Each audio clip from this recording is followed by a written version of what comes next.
Bonjour à tous, nous poursuivons avec la deuxième Mishnah du deuxième Pérec. La Mishnah continue, Hayamevi Peyali Shel Cheres Chadasha. Donc on continue dans la procédure de la Sota. La Mishnah nous dit que le Kohen, Hayamevi c'est le Kohen, a mené Peyali, c'est-à-dire un verre, qui était Shel Cheres Chadasha, de terre cuite, mais Chadasha, nouvelle. Venoten Letocha Chatzi Log Mai Minakior. Il devait mettre à l'intérieur un demi-log d'eau du Kior, des eaux du Kior. Parce qu'il faut de l'eau Kadosh, comme c'est marqué dans le Pasuk, Maim Kedoshim. Maim Kedoshim, c'est l'eau du Kior. Donc le Kior qui se trouve au Beth Amikdash, duquel les Kohanim se lavaient les mains. Rabbi Yehuda Omer, Rabbi Yehuda nous dit, Revi'it. Pour Rabbi Yehuda, il ne fallait pas mettre un demi-log, mais un quart de log. Et la Mishnah nous donne un petit moyen de se rappeler, c'est que Keshem Shememaed Birtav Karmed Bamaim. De la même manière que Rabbi Yehuda, plus loin nous verrons, diminue Memaed Birtav, c'est-à-dire par rapport à la marloquette que nous verrons, qu'est-ce que l'on doit écrire, ce que le Kohen doit écrire, ensuite effacer avec l'eau. Rabbi Yehuda est l'opinion qui pense qu'il faut écrire le moins de psukim, comme nous allons le voir. Et donc la Mishnah vient nous dire, de la même manière que Rabbi Yehuda pense qu'on diminue, on limite dans l'écriture, de même dans l'eau, pour Rabbi Yehuda on mettra moins d'eau que les autres, c'est-à-dire que si pour les autres Chamim il faut mettre un demi-log, pour Rabbi Yehuda juste un quart de log.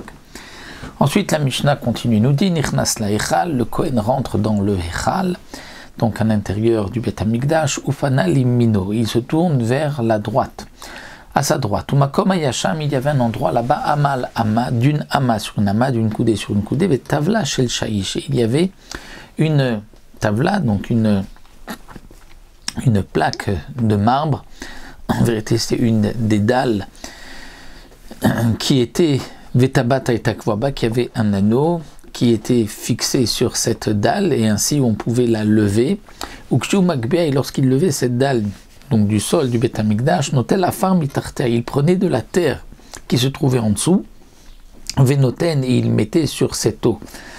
Pourquoi? Combien? Qu'aider Chéra la même, suffisamment pour qu'on puisse voir cette eau flotter sur, voir cette terre flotter sur l'eau. Chez Neymar, comme c'est marqué, au minéafar asher bekarka mishkan, comme c'est marqué dans le Pasuk, de la terre qui se trouve sur le sol du Mishkan, le Kohen prendra et il mettra sur l'eau, puisque c'est marqué Venatan el amaim, nous dit le Barthénora, ce n'est pas marqué Venatan bamaim dans l'eau, de là on apprend el amaim, c'est-à-dire il faut que cette terre ne soit pas complètement absorbée par l'eau, pas complètement dilué, il faut qu'on puisse voir qu'il y a de la terre, donc c'est pour cela qu'il faut mettre suffisamment de terre pour que l'on puisse voir cette terre sur l'eau.